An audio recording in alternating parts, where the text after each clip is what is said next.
Assalamualaikum warahmatullahi wabarakatuh. Alhamdulillahirabbil alamin wa bihi nasta'in ala umuri dunya waddin wa ala alihi wa ashabihi rasulillahi ajma'in.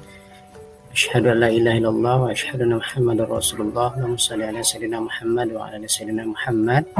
Alhamdulillah, puji syukur kehadirat Allah Subhanahu wa taala atas limpahan rahmat dan karunia-Nya kepada kita berupa nikmat kesehatan, kesempatan sehingga kita masih dapat melaksanakan aktivitas kita sehari-hari. Terlebih nikmat iman dan Islam hingga saat ini kita masih berada pada jalan kebenaran, pada jalan keistiqomahan, jalan yang diridhai oleh Allah Subhanahu wa taala. Salawat berangkai salam sama-sama kita hadiahkan kepada baginda Rasulullah Muhammad sallallahu alaihi wasallam. Mudah-mudahan dengan sering kita berselawat pada beliau, mudah-mudahan kitalah umat-umatnya akan mendapatkan syafaatnya di hari pembalasan kelak. Amin ya rabbal alamin. Anda sekalian yang Bapak sayangi, sebelum kita memulai pembelajaran, seperti biasa mari sama-sama kita mengucapkan basmalah, bismillahirrahmanirrahim.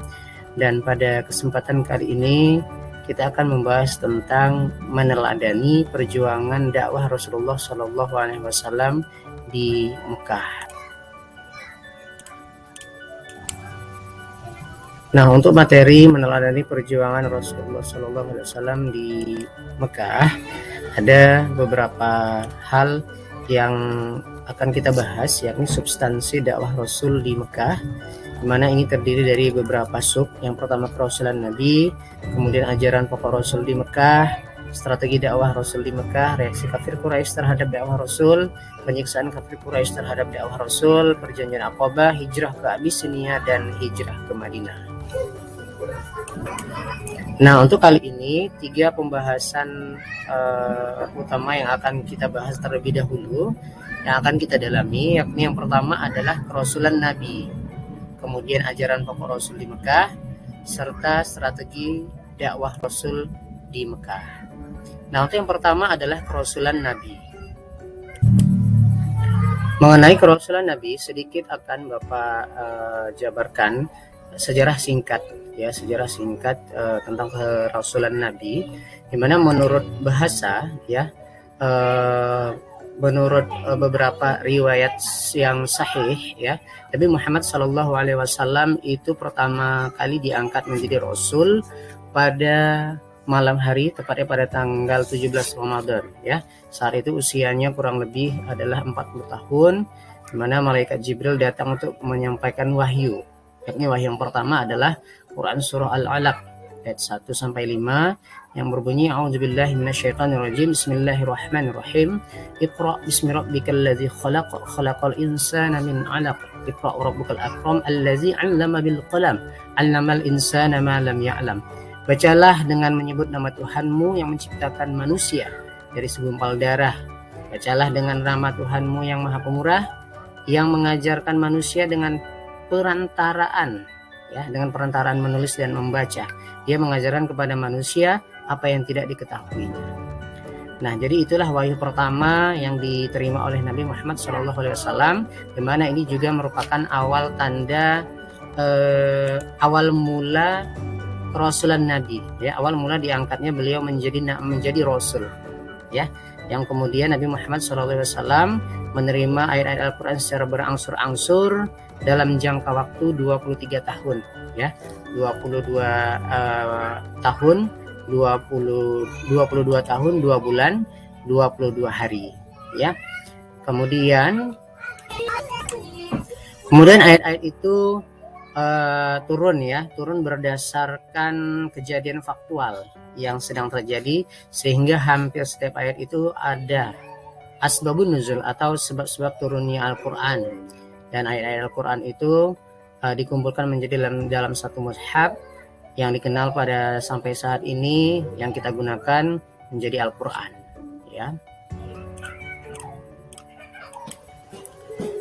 Nah, lalu yang kedua adalah ajaran pokok Nabi di Mekah Jadi ajaran pokok Nabi di Mekah, ajaran pokok Rasulullah Shallallahu Alaihi Wasallam di Mekah itu ada 2, yakni yang pertama adalah akidah, kemudian akhlak dimana untuk yang pertama adalah akidah. Jadi akidah ini merupakan ajaran yang utama yang diemban oleh Rasulullah, adalah keimanan, adalah tentang ketauhidan ya, di mana Rasulullah Shallallahu Alaihi Wasallam itu diutus oleh Allah untuk membawa ajaran tauhid, ya, di mana masyarakat Arab pada saat ini, ya, pada saat itu dilahirkan, bahkan jauh sebelum ia lahir hidup dalam praktik kemusyrikan. Ya, ia sampaikan kepada kaum Quraisy bahwa Allah Subhanahu wa taala lah yang Maha Pencipta. Segala sesuatu di alam ini, baik di langit, di bumi, penciptaan-penciptaannya, hewan, tumbuhan, dan lain-lain, itu merupakan semua adalah ciptaan Allah. Karena itu Allah Subhanahu wa taala lah yang Maha Kuasa atas segala sesuatu. Sedangkan manusia itu adalah lemah dan tak berdaya. Ia Maha Agung, sedangkan manusia itu rendah dan hina. Nah, selain Maha Penciptaan dan Maha Kekuasaan daripada Allah, ia pelihara seluruh makhluknya dan ia sediakan seluruh kebutuhannya termasuk kita sebagai manusia. Nah, selanjutnya Nabi Muhammad SAW juga mengajarkan bahwa Allah Subhanahu wa taala itu Maha mengetahui. Ya, Allah mengajarkan manusia berbagai macam ilmu pengetahuan yang tidak diketahuinya dan cara memperolehnya dan mengembangkan ilmu pengetahuan tersebut. Ajaran keimanan atau ketauhidan ini merupakan ajaran utama, ya, yang disampaikan, yang diemban kepada Rasul, yang bersumber kepada wahyu-wahyu ilahi, dan banyak sekali ayat-ayat Al-Quran yang memerintahkan beliau untuk menyampaikan keimanan, di mana ini merupakan sebagai pokok ajaran utama Islam yang sempurna. Dalam hal ini Allah Subhanahu wa taala berfirman dalam Quran surah Al-Ikhlas, "Qul huwallahu ahad, Allahus samad, lam yalid wa lam yulad wa lam yakul lahu kufuwan ahad." Dialah Allah Subhanahu wa taala yang Maha Esa, Allah Subhanahu wa taala tempat meminta segala sesuatu. Allah Subhanahu wa taala tidak beranak dan tidak pula diperanakkan, dan tidak ada sesuatu yang setara dengan Ia. Nah, jadi ajaran tauhid atau keimanan ini benar-benar menjadi ajaran pokok, ajaran utama yang disampaikan oleh Nabi dengan menyatakan bahwa Allah lah Tuhan yang patut disembah, Allah lah Tuhan yang Esa. Jadi bagaimana kita benar-benar bagaimana Rasulullah SAW itu benar-benar mengajarkan bahwa Tuhan kita itu adalah satu, yakni Allah Subhanahu wa taala. Lalu yang kedua adalah akhlak mulia, ya. Jadi untuk ajaran pokok yang kedua adalah akhlak, mengenai akhlak, di mana di sini Nabi mengajarkan dan mencontohkan akhlak terpuji. Dan dalam hal akhlak di sini Nabi Muhammad SAW itu tampil sebagai teladan yang baik, ya. Jadi sejak sebelum menjadi nabi, ia telah tampil sebagai sosok yang jujur, sehingga diberi gelar oleh masyarakatnya sebagai Al-Amin atau orang yang dapat dipercaya. Nah, selain daripada itu, Nabi Muhammad SAW juga merupakan sosok yang suka menolong dan meringankan beban orang lain, ya.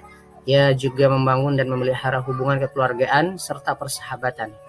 Jadi Nabi Muhammad SAW tampil sebagai sosok yang sopan, lemah lembut, menghargai setiap orang, dan sebagai sosok yang berani, ya, berani dalam membela kebenaran, teguh pendirian, dan tekun dalam beribadah.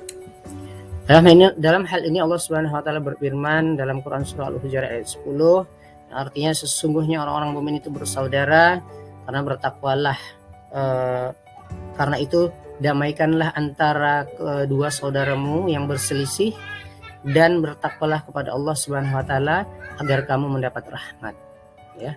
Jadi akhlak ini benar-benar ditekankan oleh Nabi, di mana Nabi di sini dengan mengajarkannya atau dalam menyampaikannya itu tidak hanya sekedar berupa teori, namun beliau mencontohkan dari perilaku teladan-teladan yang dilakukannya di dalam kehidupannya sehari-hari. Jadi tidak hanya sekedar materi dan teori-teori saja, namun ia mencontohkan secara langsung, ya, bagaimana akhlak-akhlak yang terpuji itu, bagaimana akhlak-akhlak sebagai orang yang muslim itu, baik akhlak kepada sesama muslim maupun kepada seluruh umat manusia yang ada di permukaan bumi ini. Nah, kemudian jadi berdasarkan ayat Quran surah Al-Hujurat ayat 10 tersebut tadi, ya, menjelaskan kepada kita bahwa bagaimana Rasulullah SAW itu benar-benar memadukan teori dengan praktik, ya. Dia mengajarkan akhlak mulia kepada masyarakatnya, sekaligus juga membuktikannya dengan perilaku yang sangat luhur. Jadi akhlak Rasulullah SAW itu adalah apa yang dimuat di dalam Al-Quran, dan ia tidak hanya mengajarkan tapi juga mencontohkan sebagai akhlak yang terpuji. Nah, mengenai teladan atau akhlak yang pernah dicontohkan oleh Nabi secara langsung ya, ini ada sebuah kisah Nabi yang dapat menggambarkan betapa sangat terpujinya akhlak Nabi. Nah, mari sama-sama kita saksikan tayangannya berikut ini. Assalamualaikum. Waalaikumsalam. Siapa? Aisyah, ini aku, ayahmu. Oh, ayah. Silahkan masuk. Ada apakah gerangan, ayah? Anakku, aku hendak bertanya, adakah kebiasaan Rasulullah yang belum aku kerjakan? Wahai ayah, engkau adalah sahabat Nabi yang paling dekat. Tidak ada kebiasaan Nabi yang belum pernah ayah lakukan, kecuali satu. Oh ya? Apa itu? Wahai ayahku, setiap pagi dikala Rasulullah melewati pasar, beliau menyempatkan diri menyuapi seorang pengemis Yahudi buta yang ada di sana. Hanya itu saja? Baiklah, akan aku lakukan. Di manakah engkau, sahabatku? Sudah beberapa hari engkau tidak datang. Sudah tiada lagi yang menyuapiku makan. Mungkin itu orangnya. Engkaukah itu sahabatku? Sudah lama engkau tidak datang. Duduklah. Mana makanan untukku? Aku sudah lapar. Cepat, cepat. Kau tahu tidak kabar tentang Muhammad si pendusta itu? Aku dengar pengaruhnya semakin luas. Entah sihir apa yang dia gunakan.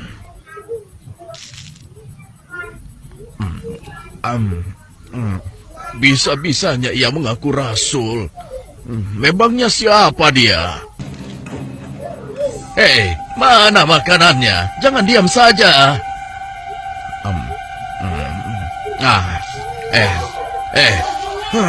Kau kasar sekali. Aku rasa engkau orang yang berbeda. Siapa engkau sebenarnya? Aku orang yang biasa memberikanmu makanan. Bohong. Engkau bukan orang yang biasa mendatangiku. Kenapa? Engkau berbeda. Orang yang biasa mendatangiku selalu menyapa aku dengan lemah lembut. Ia menanyakan kabarku, membesarkan jiwaku, dan menyuapiku dengan penuh kesabaran dan kasih sayang. Belum pernah aku temui orang sebaik itu. Pantasnya, dialah yang menjadi seorang rasul. Engkau benar, Bapak. Aku memang bukan dia. Hah? Lalu, siapa engkau? Aku adalah salah seorang dari sahabatnya. Namaku Abu Bakar. Lalu, kemana sahabatku yang biasa datang itu? Engkau yakin tidak tahu? Tidak. Orang yang engkau maksudkan itu sudah meninggal 2 hari yang lalu. Apa? Sudah meninggal? Benarkah? Benar, Bapak. Aku bahkan turut menguburkannya. Oh, mengapa orang sebaik itu meninggal? Padahal aku belum sempat membalas kebaikannya. Dia orang yang terbaik yang pernah aku temui di muka bumi ini. Bahkan melebihi saudara-saudaraku sendiri. Namanya pun aku tidak tahu. Bapak, maukah aku beritahu siapa orang itu sebenarnya? Siapa dia? Dialah Muhammad Rasulullah Sallallahu Alaihi Wasallam. Dia adalah Muhammad. Benarkah apa yang kau katakan? Nah, jadi itulah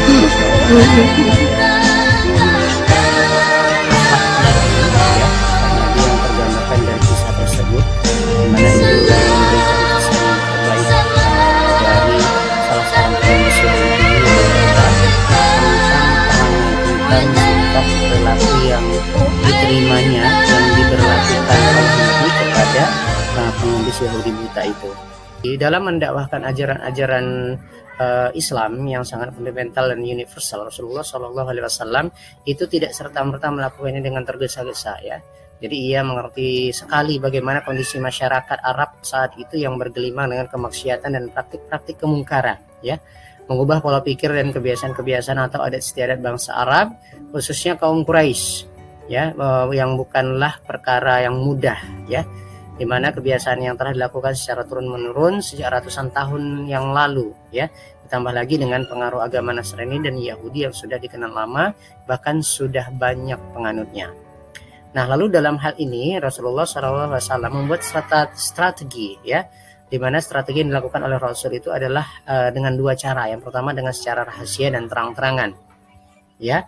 Untuk yang pertama adalah secara rahasia ya. Nah, jadi secara rahasia, jadi Rasulullah SAW ini agar tidak menimbulkan keresahan dan kekacauan di kalangan masyarakat Quraisy, Rasulullah memulai dakwahnya secara sembunyi-sembunyi. Hal tersebut dilakukannya mengingat kerasnya watak suku Quraisy dan keteguhan mereka, mengingat mereka masih sangat berpegang pada keyakinan dan dalam penyembahan berhala ya, dimana pada tahap ini Rasulullah Shallallahu Alaihi Wasallam itu memfokuskan dakwahnya hanya kepada orang terdekat ya, hanya kepada kerabat dekat, yakni kepada Siti Khadijah, istrinya, Ali bin Abi Thalib, Zaid bin Haritsah, Abu Bakar dan lain-lain ya, dimana rumah beliau itu dijadikan sebagai tempat pusat kegiatan dakwah. Nah, di tempat itulah ia menyampaikan risalah-risalah tauhid dan ajaran Islam lainnya yang diwahyukan oleh Allah Subhanahu wa taala.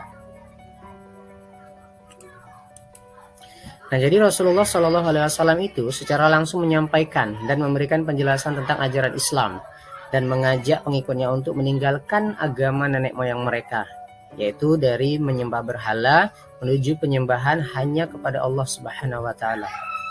Nah, jadi karena sifat dan pribadinya yang sangat terpercaya dan terjaga dari hal-hal tercela, tanpa ragu dari para pengikutnya, baik dari kalangan keluarga maupun dari kalangan sahabat, maka mereka pun menyatakan keislaman dan keyakinan apa yang telah disampaikan oleh Nabi, yakni kepada para kerabat dan keluarga yang disampaikannya tadi, yakni kepada Siti Khadijah, itu istri beliau, Ali bin Abi Thalib, Zaid bin Haritsah, kemudian Abu Bakar, di mana keempat orang ini adalah dapat julukan istilah orang yang pertama sekali mengakui ajaran Islam, mengakui kerasulan Nabi, sehingga disebut sebagai as-sabiqul awwalun ya. Lalu selanjutnya mengikutlah pengikut selanjutnya seperti Utsman bin Affan, Jubair bin Awam, Sa'id bin Waqqas dan lain-lain. Lalu yang kedua adalah secara terang-terangan ya. Jadi untuk yang kedua ini adalah secara terang-terangan. Ini merupakan strategi yang diajarkan oleh Nabi yang kedua, di mana ini merupakan dakwah yang sebelumnya itu ya, dakwah yang secara diam-diam yang dilakukannya itu merupakan yang sudah dilaksanakan Rasulullah selama kurang lebih 3 tahun. Nah, jadi setelah memperoleh pengikut-pengikut dan dukungan dari keluarga dan para sahabat, selanjutnya Rasulullah Shallallahu Alaihi Wasallam pun mengatur strategi kembali dan berencana agar ajaran Islam dapat diajarkan secara langsung dan tersebar luaskan secara terbuka. Nah, jadi untuk dakwah secara langsung dan secara terang-terangan dan terbuka ini tidak langsung mendapat respon yang baik daripada penduduk atau masyarakat di sekitar pada saat itu ya. Terjadi beberapa peristiwa dan tahapan-tahapan ya. Dimana yang pertama itu adalah Rasul menyuruh kepada orang-orang di Mekah dengan berdiri di sebuah bukit ya, dengan berteriak dengan suara lantang ya. Jadi beliau mengatakan dengan kurang lebih, wahai para penduduk, para masyarakat, kemarilah aku akan menyampaikan sesuatu hal kepada kalian. Aku akan menyerukan kepada kalian tentang suatu ajaran, yakni ajaran agama Islam dengan menyembah hanya kepada Allah Subhanahu wa taala. Kurang lebih seperti itu. Kemudian yang kedua adalah adanya penyiksaan, cacian oleh kafir Quraisy terhadap Nabi dan para pengikut-pengikutnya. Nah, kemudian rumah Rasul itu pernah dilempari dengan najis ya oleh Ummu Jamil. Ummu Jamil ini adalah istri Abu Lahab Kemudian Rasul juga pernah dilempari dengan isi perut kambing ketika Nabi sedang sholat oleh Abu Jahal. Nah, jadi banyak lagi tahapan-tahapan dan peristiwa-peristiwa yang terjadi ketika Rasul berdakwah atau mensyiarkan agama secara terang-terangan. Yang jelas dalam mensyiarkan, dalam menyampaikan ajaran agama itu memang tidak mudah, ya. Jadi banyak sekali rintangan, ancaman, kecaman, cemoohan yang dirasakan oleh Nabi, yang dilakukan oleh orang-orang kafir Quraisy pada saat itu. Ya, jadi kita sangat bersyukur sekali untuk saat ini kita sebagai pengikut Nabi hanya meneruskan ajaran Nabi, hanya dengan mengamalkan ajaran-ajaran Nabi dengan berdasarkan hadis dan sunnah-sunnah beliau. Nah, jadi ada Abu Jahal, Abu Lahab, Abu Sofyan dan bangsawan-bangsawan Quraisy lainnya itu mereka lah beberapa di antara orang-orang yang sangat menentang ajaran Nabi, yang sangat tidak menerima atas ajaran-ajaran yang disampaikan oleh Nabi. Nah, jadi Ananda sekalian, kiranya untuk pertemuan kali ini cukup sekian yang dapat kita pelajari.